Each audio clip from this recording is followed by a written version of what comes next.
പ്രകൃതി നമ്മുടെ മാതാവാണ്. നമുക്ക് വേണ്ടതെല്ലാം ഈ പ്രകൃതി മാതാവ് ചെയ്തു തരുന്നുണ്ട്. മഴ പെയ്യ്ക്കുന്നു, വൃക്ഷങ്ങളിൽ നിന്ന് കായ്ക്കനികൾ ലഭിക്കുന്നു, ഇങ്ങനെ പലതും. ഇത്രയെല്ലാം ചെയ്തു തരുന്ന പ്രകൃതി മാതാവിനോട് നാം നന്ദി പറയുന്നതിന് പകരം മറ്റ് എന്താണ് ചെയ്യുന്നത്? അതെ, ഇത് തന്നെയാണ് എൻ്റെ പ്രസംഗ വിഷയം: പരിസ്ഥിതി മലിനീകരണം. നാം ഇപ്പോൾ അഭിമുഖീകരിക്കുന്ന ഒരു വലിയ പ്രശ്നമാണ് പരിസ്ഥിതി മലിനീകരണം.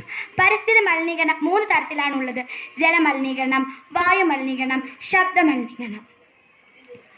വലിയ വലിയ ഫാക്ടറികൾ സ്ഥാപിക്കുകയും അതിൽ നൂറുകണക്കിന് ആളുകൾ ജോലിയെടുക്കുകയും ചെയ്യുന്നു. അതിൽ നിന്ന് ഉണ്ടാകുന്ന പുകയും കരിയും മറ്റ് മാലിന്യങ്ങളും വായുവിലേക്ക് തള്ളുന്നു. ഇതുമൂലം ശുദ്ധമായ ഓക്സിജന്റെ അളവ് കിട്ടാത്ത ഒരവസ്ഥയിലേക്കാണ് നാം പോകുന്നത്. ഒരിക്കൽ ഡൽഹിയിലെ സ്കൂളുകൾക്ക് അവധി, കോളേജുകൾക്ക് അവധി. എന്തുകൊണ്ട്?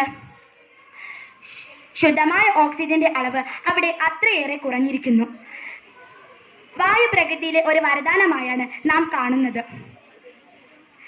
1.75 ലിറ്റർ ഓക്സിജൻ സിലിണ്ടറിന് 6500 രൂപയാണ് ഡൽഹിയിൽ. മലിനജലം എന്നൊന്നും ഇല്ല, മലിനമാക്കുന്നേ ജലമേ ഉള്ളൂ. മനുഷ്യർ മാത്രമാണ് ജലത്തെ മലിനമാക്കുന്നത്.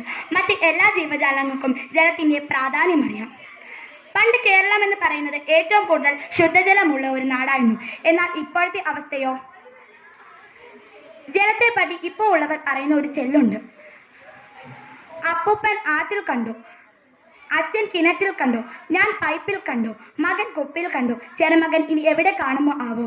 നമ്മുടെ പൂർവികന്മാർ നമുക്ക് വേണ്ടി ശുദ്ധജലവും ശുദ്ധവായും വൃത്തിയുള്ള വസ്തുസ്ഥലവും സംരക്ഷിച്ചു. എന്നാൽ നാം എന്താണ് ചെയ്യുന്നത്? മലിനജലവും മലിനവായുവും വൃത്തിയില്ലാത്ത വാസസ്ഥലവും സംരക്ഷിക്കുന്നു.